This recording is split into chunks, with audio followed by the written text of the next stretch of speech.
Alright, so part 2 of the basic unit reviews. This is for the bronze units, so if you missed yesterday's video, it's for silver units. I don't know how to link videos in the channel yet, and every time I say I'm gonna link it, I never do. I'm gonna figure it out, and it's gonna be linked. But this is part 2. I'm gonna be going over all of the bronze pieces. The previous video that this was a part of was 40 minutes long. This video, not gonna be 40 minutes long. I just split it in half, so this is me from the future, recording this intro, and everything you see is from the past. I had to go back and re-edit it, but hopefully you learned something from this, and this was requested by my YouTube members. I gave the spiel about the YouTube members in the previous video, so without further ado, let's just jump right into it. So that base was the last silver piece. Now we're on to the 1-star bronze units, and we're going to start off strong with Manila. Now Manila is 2 cost energy, and he just had a pretty big nerf that lowered his attack speed. However, Manila is still probably one of the best units in the game. His attack speed was like 2.5 or 2.8 prior. I think it was 2.5, and now it's 3 seconds, and Manila was able to stun lock permanently Desgadoras and G89s. He can make it so basically they never get an attack in, because as long as a character's attack is high, or attack speed, I'm sorry, is higher than Manila's attack speed, Manila can lock them up. There's only one unit right now that I can see is reliably locked up, and that is Burning Godzilla. You can make it so Burning Godzilla never takes a turn because his attack is 3.3 seconds. So Manila will always be able to get his attack off first and make sure Burning Godzilla never fires his atomic breath or whatever he has in the game. I don't even know. Proton beam, the red death ray, who knows. But that being said, Manila is especially powerful still, and he's the only unit that can stop a G21 from attacking. So he can stun lock maybe G89 and Desgador for like 1 or 2 hits, but eventually they'll recover, right? And they'll start hitting him now because their attack speed is faster. You just have to get lucky with the stuns. G21 is unique. G21, once he attacks, he does not stop. If another unit is attacking him, he's not going to stop. He's just going to drill and drill and drill into the unit that he's fighting until they are dead. Now, Manila, for 2 cost energy, and mind you, what is it? G21 is like a 6 cost, 4-star attacker. Manila, for 2 energy, will stop G21 from attacking, and you want to stop G21 from attacking. Obviously, he's not being used very often, but he is being used a lot more now, because his damage ramps up. G21's damage ramps up by like 1.2, 1.3 times every 3 seconds, every 3.3 seconds. Manila, with the stun, will stop him from attacking, period. It is so incredibly useful in the single player mode and in PvP if you ever come across a G21. And just overall, for 2 cost, for the best stun in the game, and he has like a ton of health either. Manila is not a slouch for a 1-star. I would still socket him into the deck. Even though his attack speed is low, for 2 energy, you can get him on the field really quick in a pinch, and he can do a lot to stun your opponent. I think Manila is one of the best units in the game. If you're running Manila from the very beginning, big brain moves on you, I would stick with upgrading him, because unless he gets a nerf to his energy cost, he's going to remain one of the best units in the game. His attack speed either has to be like 4 or 5 seconds to be like absolutely like useless, or his energy cost has to be like 5 or 4, 5, 6 or something like that, because as long as he stays 2 energy, he has the best stun in the game. And I don't even care that his attack speed is now 3 seconds. He's so good, especially in a massive team fight. You're gonna want a Manila on your team. Alright, next up is the Kamacuras, the regular group of Kamacuras, which is the bundle of 3. 2 energy, just like Manila, and they have a lot more health overall, like on average, than the Kamacuras Swarm does. So these guys are seeing a ton of play right now, and I mean a ton of play. They're amazing for protecting swarms from King Caesar. King Caesar's going to do his rush, and same for Mothra Leo. If any of them are being used to take down the pre-evolution units, which they're both very much capable of, if you place the Kamacuras right in front of the evolution units, King Caesar and Leo are going to target them instead, because the way their thing works is they target the first unit that's in front of them that they see. So Kamacuras is a great way for countering Caesar. He might, after his rush, kill the 2 other characters, but you've bought your pre-evolution unit enough time, so much time to sink into their bar to evolve. Kamacuras also is pretty good in a one-on-one matchup against more powerful units, not because they're going to kill them, but because it's going to keep them doing damage and distracted. Like against G89, he's a single target attacker. Yeah, he's going to kill the Kamacuras in one hit each, but the Kamacuras attack speed is 1.3 seconds. G89's is like a 2.5 or 2.6 or something, so they're going to get a few hits into G89 before he kills all of them. And granted, it's not going to be a lot of damage, but the idea is you use them to distract G89 while you have other units, maybe like Ultima or King Ghidorah, doing the actual damage that you want. Kamacuras is a great body blocking unit, and they are a great, I want to call them like a micro tank, because they basically just soak up damage and protect your units. So they're great micro tank. I use them in my deck right now as of this season, and a lot of the top players are also running them as well. Big recommendations on the regular 1-star Kamacuras. Next up, we have the Embos group, or the Embos pair. I used to run these guys a lot in the early seasons 1, 2, and 3. They were a staple in my deck.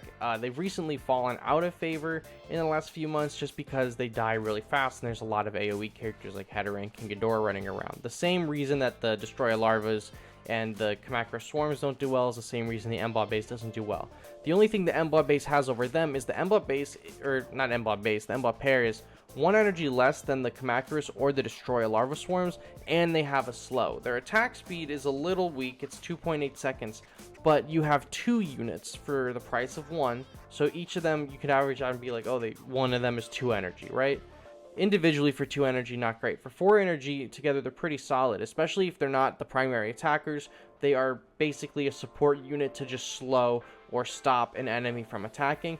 They're not going to stop a G21 the way Manila does. G21 will still attack even if these Embos try to slow them down, but that's fine because the Embos are really there just to make sure that the unit that is attacking your other units is getting slower. So you can see in the video, the Mega Gearus is going to go for the Destroyer Larva. Embos is stopping them in their tracks, and the Destroyer Larva, which is the damage dealer, is doing what it needs to do. That's what you're using the Embos for. Not a one-on-one engagement kind of unit. They're a support unit through and through. I like them a lot. If you're a new player and you don't have a lot of characters, Embos pair, works pretty well. They're pretty good at stunning. The Bomber is not good. I don't think the Bomber has ever been good. There will be some veteran players that tell you that the Bomber was OP in like seasons 1 and 2. They're wrong. The Bomber was never OP. The Bomber could always be stopped by Destroyer Larva or whatever had anti-air. It is way too slow, and it only goes for leaders and bases, and it does not a lot of damage. You do not, and it has such a slow speed. It has a 3-second attack speed. It needs like a significant damage boost. If it wants to be viable whatsoever for the cost of 6 energy, this thing either needs to have way less attack speed or way more attack. You could leave the stats the same if you are just going to decrease it to like a 2 energy cost, because in my opinion this is one of the worst units in the game, and you should never run it under any circumstance because it's just going to be an energy sink. It's going to show up and die. Alright, so the Freezing Sundae. The Freezing Sundae has had a resurgence. I wouldn't say it's meta, but it's definitely being used like it is. So the Freezing Sundae for 2 cost will slow your enemy down and do a little bit of damage as well. It's great for crowd control decks. It's great in conjunction with Dimension Tide, and it's great for AoE decks because you can get everyone to stop moving in one spot. You know, if Hedorah dies and everyone's walking over it and you freeze them, not only is it going to do damage from the freeze, but it's going to eat up the 5 seconds of damage from Hedorah's damage pool and so forth. It's really great for Dimension Tide. You Dimension Tide everyone in one spot, and then you freeze them, and you can slow down everyone, and then your King Ghidorah or your Hedorah or whatever your AoE unit is going to go nuts. Big ups to Freezing Sundae. It's definitely seeing a resurgence. A lot of the top players are using it in their control style decks. I don't use it myself, but I can see it's being used enough in the community to give it my seal of approval. If you have Freezing Sundae, at least for the current season we're in, the Seconds to Meltdown season, go for it, level it, go nuts. I don't think it's going to be a bad unit anytime soon unless the energy is raised, and it's not going to be an amazingly meta unit unless it stops G21 and has a longer slow, but for what it is, it's pretty solid, and if you have nothing else to run, you might as well go ahead and run this. Alright, so the missiles used to be one of the best units in the game. I'm pretty sure they had their damage nerfed at one point, and I think their energy cost was raised. The trains and the missiles were both the best units in the game at season 1, And then they had a massive nerf. The same nerf that ruined Anguirus ruined the missiles and the trains. So if you have the missiles in your deck and you're just starting out, I would probably ditch them. For the fact that they're not really doing a ton of damage. They're great for wiping out swarms. Swarms are not really a part of the meta. They're great for, you know, if someone's running Kamacuras, the 3 Kamacuras, you could take them out. But they just put 2 energy down for Kamacuras, and you're using 5 to take them down. It's a net negative in your energy battle right there. I wouldn't use them. The positive side is a more viable version of the missiles has come out, and it's 6 energy. And it's Kiryu, so for 1 energy more, not only when Kiryu drops on the field do missiles fall, but you get an actual unit on the field as well, and he'll benefit from the Biollante buff and stuff like that. So instead of running the missiles, if you end up getting Kiryu, I would run Kiryu instead for 1 energy more. He's just a better version of the missiles. Missiles are way out of the meta right now, way out of fashion. I would not be using them right now. They either need a substantial buff or something, because they're just not coming back. Psychic Chorus, like a lot of the units in the bronze and silver tiers, Psychic Chorus had its heyday and it is no longer. Psychic Chorus was the best heal in the game at one point. It was extremely helpful. The best heal actually at one point was the Mothra leader ability, but that got super nerfed.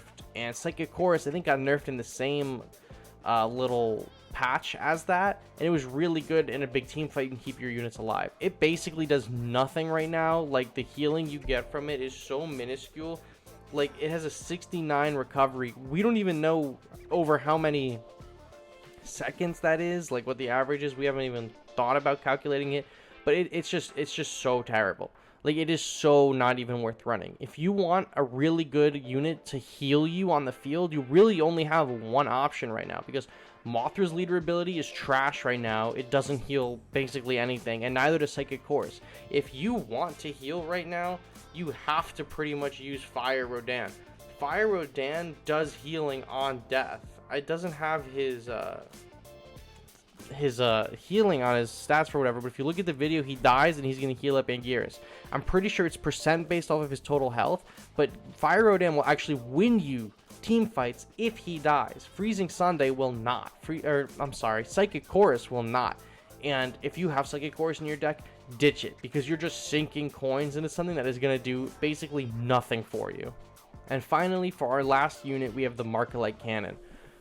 Markalite Cannon is pretty good on defense, I'm not gonna lie. Maybe not put it in the front like in this video, but if you put it like next to your leader or in the back in a big team fight, it can do a lot. It costs 5 energy, which is a little bit of an investment, but it has a it lasts for 31 seconds and it attacks every 4 seconds. So I think it might have one of, if not the longest attack speed times in the game. But it does a lot of damage. I've seen a lot of these hit level 30 and a lot of them being used. Not so much recently, but there's definitely a case to be made for them, especially to take down tanks. Like, they do a magnificent amount of damage against like G89s and Kongs. They can hit the air units as well. Nothing is safe from the Markalite Cannon. It is overall a good unit to use early on. I would personally maybe swap it from something else unless you're really dedicated to the Markalite wave and you can upgrade it to 30. I'm not going to give you shade for it. Not something I would personally do, but I know a lot of players already have done that. So Markalite has my seal of approval. It's pretty decent. It's a little expensive, so you got to be smart when you use it, but overall it's not terrible. It does have a shelf life. It lasts on the field for like 40 seconds or something. What is it? 31 seconds. Not remembering at this moment if that increases with the levels. I don't think it does. So you have about 30 seconds on the field for Markalite Cannon before it self-destructs. So just be aware of that when you place it, because you don't want to place it on the field expecting a unit to pull up and nothing comes your way because you're killing them too fast and you've just burned 5 energy on something that you're not using. So what do you guys think of the bronze units? Obviously, if you have any opinions that I don't share, let me know them down below. I would love to have a conversation about some of these pieces. I gave Manila and the Kamacuras and the Sunday some praise, but if you think the Bomber is good for whatever reason, feel free to let me know, and I will be sure to definitely get back to you on that one, because I am very interested in what you have to say if the Bomber is good in your opinion. But with that being said, thank you all so much for watching.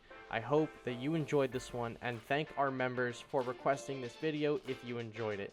I will catch you all in the next one. Bye-bye.